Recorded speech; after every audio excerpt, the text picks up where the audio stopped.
ជំរាបសួរ fan anime ជាទីគោរពស្រឡាញ់ទាំងអស់គ្នាស្វាគមន៍មកកាន់ Channel Anime Onami ពេលមកជួបជាមួយនឹង admin ផ្សាយថ្មីជាមួយនឹងការសម្រាយរឿង anime ដែលមានចំណងជើងថាខ្សែជីវិតរបស់ T ខណៈពេលដែល T កំពុងតែគេងលក់ Felix បានចូលមករាយការណ៍ថាពួកគេមកដល់ហើយរាជានឹងបានលួចតិចៗដែរថាពួកហៃណានឹងខំមិនលេងសោះពេលទាំងពីរនាក់ចេញពីបន្ទប់នោះហើយ T បានភ្ញាក់ហើយហៅរកប៉ាផងដែរអ្នកដែលចូលគាល់រាជាម្ដងនេះគឺជាអ្នកអង្គការ Office គេបានប្រាប់ថាពនាងរបស់យើងធំហើយត្រូវការរៀនសូត្រត្រូវតែរៀនម្ដុំម្ដាលត្រូវតែមានមិត្តភ័ក្តិថាមពលរបស់នាងមិនតន់ភ្ញាក់ផងដែរបើសិនមានមិត្តល្អៗគឺល្អណាស់ដូច្នេះហើយគេសូមស្នើកូនប្រុសរបស់គេអាយុប្រហាក់ប្រហែលនឹងពនាងអញ្ចឹងបើសិនពនាងមានមិត្តខ្លះគឺជារឿងដែលល្អណាស់អាធីកំពុងតែលួចមើលពីលើអ្នកញ៉ាំម្នាក់នោះគាត់គឺជាអ្នកណែនាំ Janes ឲ្យគ្រប់គ្នាបានស្គាល់នាពេលអនាគតហើយបានណែនាំបង្ហាញខ្លួនទៅកាន់មហាជនឲ្យគ្រប់គ្នាបានស្គាល់មុខព្រះនាងបង្ហាញខ្លួនក្នុងនាមជាព្រះនាងទី1របស់ព្រះរាជាគេយក Janes មកធ្វើជាស្ពានព្រោះឃើញថាពេលនេះព្រះរាជានៅតែជាមួយអធនាស៊ីទើបគិតនឹងឲ្យកូនប្រុសមកធ្វើជាមិត្តភក្តិគេមានកូនប្រុសម្នាក់កូនប្រុសរបស់គេនឹងលងស្រឡាញ់ Janes ខ្លាំងណាស់មួយរយៈនេះគេប្រហែលជាបានឃើញព្រះរាជាស្និទ្ធស្នាលជាមួយនឹងព្រះនាងអធនាស៊ីហើយបានជាស្នើឲ្យកូនប្រុសមកលេងជាមួយនឹងព្រះនាងអល់ហ្វៀបានប្រាប់ទៀតថាកូនប្រុសរបស់គេពូកែខាងសិក្សាខ្លាំងណាស់ចូលចិត្តអានសៀវភៅហើយស្វែងយល់អំពីវេទមន្តផ្សេងពេលនោះអាទីបានចូលមកហើយប្រាប់ថាព្រោះតែខ្ញុំភ្ញាក់ហើយមិនឃើញប៉ាទៅដើររកតែខ្សែភ្នែករបស់ Fierce ដែលបានសម្លឹងមើលមកកាន់នាងដូចជាកំពុងស្អប់ខ្ពើមរអើមហើយកំពុងយកនាងទៅប្រៀបធៀបមួយ Janet ហើយព្រះជាបានប្រាប់ឲ្យនាងមកអង្គុយជាមួយ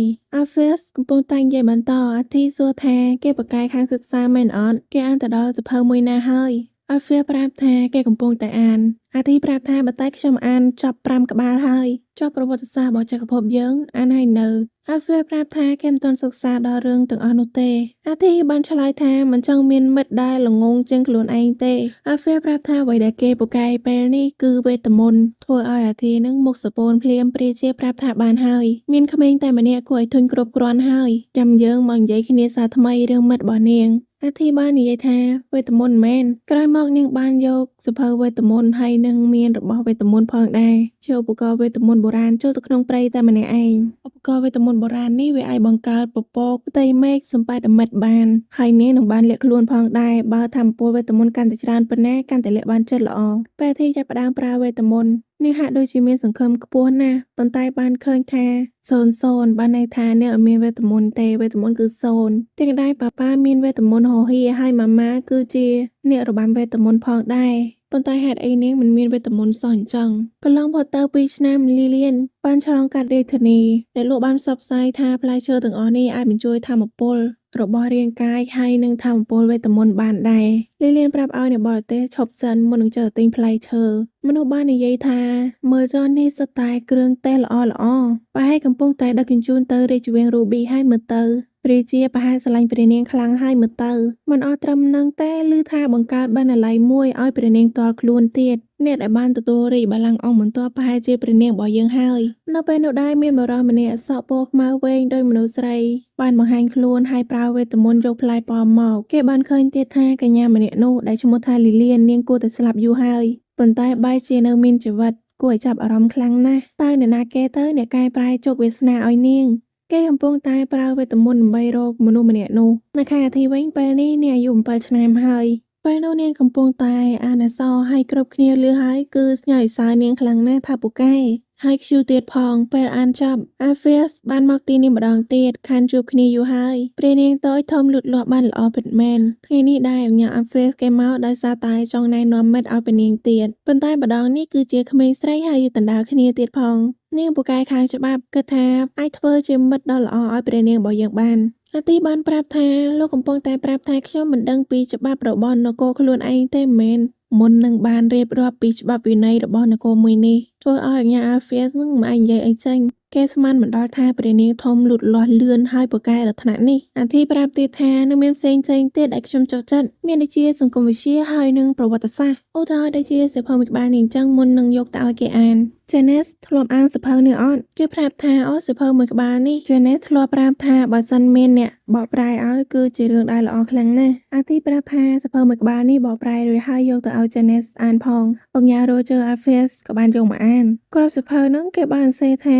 អ្នកបកប្រែសៀវភៅគឺជាអាធីអង្គញាឃើញហើយភ្ញាក់ផ្អើលខ្លាំងណាស់ដឹងថានាងប្រកែកតែមិននឹកស្មានថាប្រកែកដល់ថ្នាក់នេះអាទីបានឲ្យនាងអង្គញានឹងអោនក្បាលចុះមុននឹងអែតក្បាលរបស់គេហើយប្រាប់ថាដល់ធ្វើអញ្ចឹងហើយប្រៀបដូចជាកំពុងតែអែតកូនឆ្កែពណ៌សមួយក្បាលអញ្ចឹងពូចាំទុកនៅក្នុងគោកក្បាលផងខ្ញុំមិនចង់មានមិត្តដែលល្ងីល្ងើបើសិនក្មេងផ្សេងទៀតនឹងប្រហែលបាក់ដៃបាក់កហើយប៉ុន្តែនេះពនាងហើយប៉ាប៉ាគេអង្គុយនៅក្រោយទៀតហ៊ានធ្វើអីបើមិនម្ដងគាត់ចង់ធ្វើអីនោះប្រកាសជាស្លាប់មិនខានអាទីបានរត់ទៅប្រាប់ប៉ាប៉ាថាសូមទៅលេងនៅសួនច្បារប៉ាប៉ាប្រាប់ថាឈប់សិនមុននឹងឲ្យសៀវភៅទៅកាន់អាទីហើយប្រាប់ថានេះគឺជាសៀវភៅដែលអាទីចង់បានអាទីបានទទួលឲ្យអរគុណប៉ាប៉ាមុននឹងប្រញាប់រត់ចាក់ចេញទៅអុកញ៉ាប្រាប់អាទីថា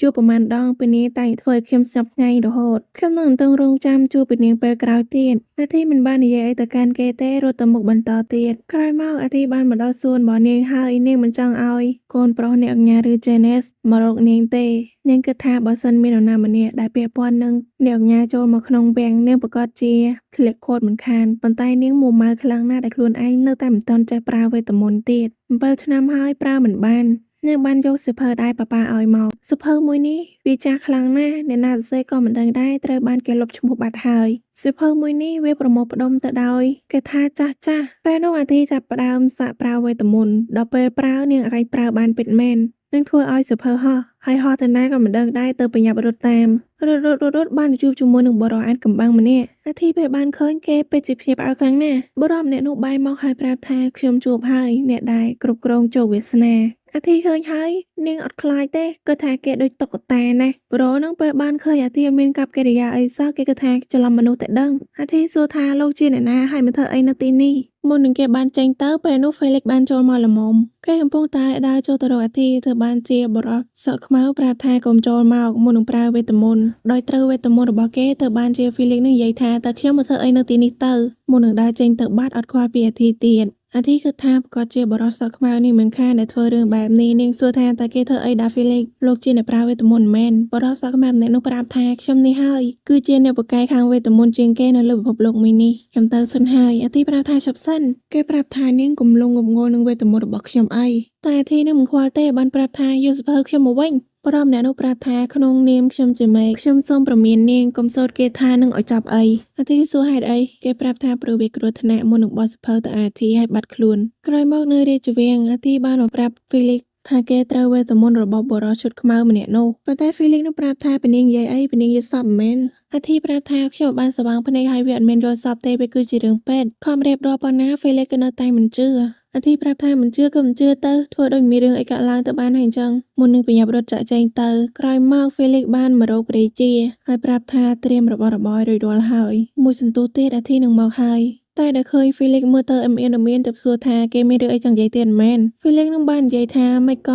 ព្រះអង្គមិនព្រមអនុញ្ញាតឲ្យព្រះនាងមានមិត្តអាយុដណ្ដើលគ្នាទៅវាមិនល្អទេអីព្រះរាជាបានបែរទៅមើលទៅបានជា Felix ប្រាប់ថាកុំទល់យល់ច្រឡំខ្ញុំមិនបាននិយាយដើម្បីអ្នកបញ្ញាម្នាក់នោះទេតែខ្ញុំបាននឹកឃើញព្រោះមនុស្សដែលនៅជាមួយព្រះនាងតាំងពីព្រះនាងប្រសូតរហូតដល់អាយុ7 ឆ្នាំហើយព្រះនាងមិនដែលមានមិត្តក្មេងៗទេមានតែអ្នកអាយុច្រើនជាងហើយចាស់ព្រះនាងឯងនឹងចង់មានមិត្តអាយុដណ្ដើលគ្នានៅម្នាក់ឯងអញ្ចឹងអាយកាលណាស់ព្រះរាជាបាននិយាយថាពួកឯងអន់ដល់ថ្នាក់ក្មេងស្រីម្នាក់ក៏មិនអាចលួងបានទេមែនដល់ត្រូវព្រះរាជាជេរច្រើនហើយទៅបានជាសុំខ្លួនចេញទៅប្រូចបន្ទាប់មកអាទីបានមកហើយព្រះបិតាសួរថាមិនបានមករយៈនេះអាទីមកត្រង់ពេលម្ល៉េះនាងប្រាប់ថាព្រោះតែខ្ញុំចង់មករកប៉ាប៉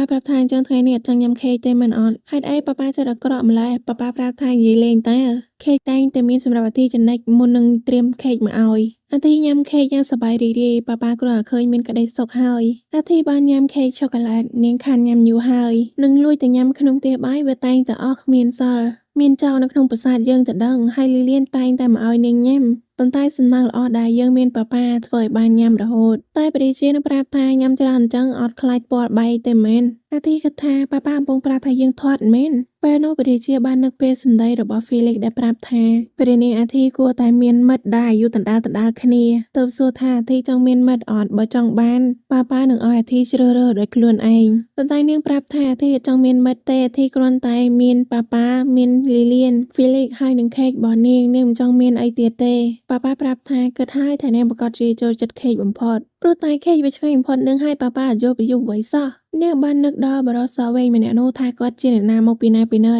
គ្រាន់តែប្រាប់ថាជាមេឃមួយរូបហើយនៅប្រមាននាងថាកុំអានអក្សរនឹងឲ្យចប់ទៀតឬមួយបើនាងអានចប់វានឹងបានផលចំណែកប្រូសក់ពណ៌ខ្មៅនេះគេកំពុងតែតាមរកថាអ្នកណាគេជាអ្នកផ្លាស់ប្ដូរជោគវាសនាផ្លាស់ប្ដូរផ្លូវពិភពលោកមួយនេះខែអាទីវិញនាងបានត្រឡប់មកសេកថាដែលគេបានហាមនោះឯងធម្មពលរបស់ខ្ញុំអើយសូមបង្ហាញមហិទ្ធិឫទ្ធិមកអាធីមានអារម្មណ៍ថាធម្មពលវេទមន្តវាកំពុងតែហូរចូលមកតើវាបានផលពិតមែនឬអត់តែពេលនោះដែរបរិសសក់វែងម្នាក់នោះបានមកទៀតហើយជួបហើយអ្នកដែលផ្លាស់ប្ដូរពិភពលោកមួយនេះប៉ុន្តែនាងមិនយល់តែគេកំពុងនិយាយដល់រឿងអីមុននឹងហៅគេថាមេចម្លែកគេប្រាប់ថាកុំហៅគេអញ្ចឹងទៀតហៅគេថាលូខាសទៅប៉ុន្តែភ្នែករបស់នាងបែបនេះកុំប្រាប់ថានាងគឺជាកូនចៅរបស់អធិរាជកាលពី400ឆ្នាំមុនអធិប្រាប់ថាមិនមែនទេលោកវែងសម័យកាលហើយព្រោះតែខ្ញុំគឺជាបុត្រីរបស់ព្រះរាជាអង្គបច្ចុប្បន្នគេបានចូលទៅច្បាច់មុខរបស់នាងប្រាប់ថាកែវភ្នែកត្បូងបែបនេះប្រកាសជាមានធម្មពលវេទមន្តដ៏រឹងមាំមិនខានប៉ុន្តែហេតុអីនាងមិនមានវេទមន្តអញ្ចឹង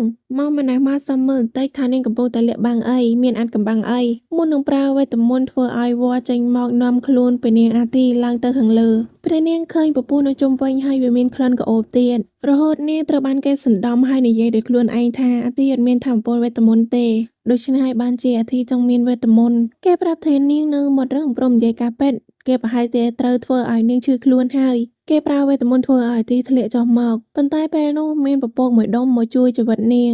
សួរថាឯងជួយជីវិតខ្ញុំមែនតែលូខាសគេមួម៉ៅខ្លាំងណាស់ឯងមកញញៃទៀតហើយអាទីគិតថាហេតុអីបរិសម្នាក់នេះគួរឲ្យខ្លាចម៉េះយើងត្រូវតែធ្វើអ្វីមួយមកការពារខ្លួនតិចហើយមុននឹងប្រើវេទមន្តពាក់ព័ន្ធនឹងខ្យល់ចេញមកនាងមិនដែលគិតពីមុនមកថាវាអាចជោគជ័យទេបើអញ្ចឹងខ្ញុំសូមខ្លួនទៅសិនហើយណាលោកពូបាយមុននឹងបញ្ញាប់រត់ទៅលឿនចំណែកលូខាសគេឃើញរង្វង់វេទមន្តនៅនឹងមុខគិតថាវាគួរឲ្យចាប់អារម្មណ៍ណាស់ប៉ុន្តែមិនអីទេកុំគិតថាកិច្ចរួចយ៉ាងណាយើងនៅតែបានជួបគ្នាទៀតដដែលចំណែកអាធីនឹងខ្លាចលូខាសខ្លាំងណាស់នាងនឹងយករឿងនេះទៅប្រាប់បិតានាងបញ្ញាប់រត់ឡើងលឿនទៅប្រាសាទរបស់នាងប៉ុន្តែនាងមានអារម្មណ៍ថារូបភាពនៅមុខវាសពិចសពិលមើលអលេងច្បាស់រាងកាយវិញគឺអស់កម្លាំងរលីងនាងបានជួបជាមួយប៉ាហើយនឹងហ្វីលីកទៅបញ្ញាប់រត់ទៅរកប៉ាព្រះរាជាសួរថាតើនាងទៅរត់លេងរពើនៅណាទៀតខណៈពេលនោះបេះដូងរបស់អាធីលោតឡើងលឿនហើយមានឈាមហូរចេញពីមាត់ទៀតមុននឹងសន្លប់បាត់ស្មារតីហើយរឿងខ្សែជីវិតរបស់អាធីក៏បានស្លាប់ត្រឹមនឹងសូមអ្នកទាំងអស់គ្នារងចាំតាមដាននៅភាគបន្ត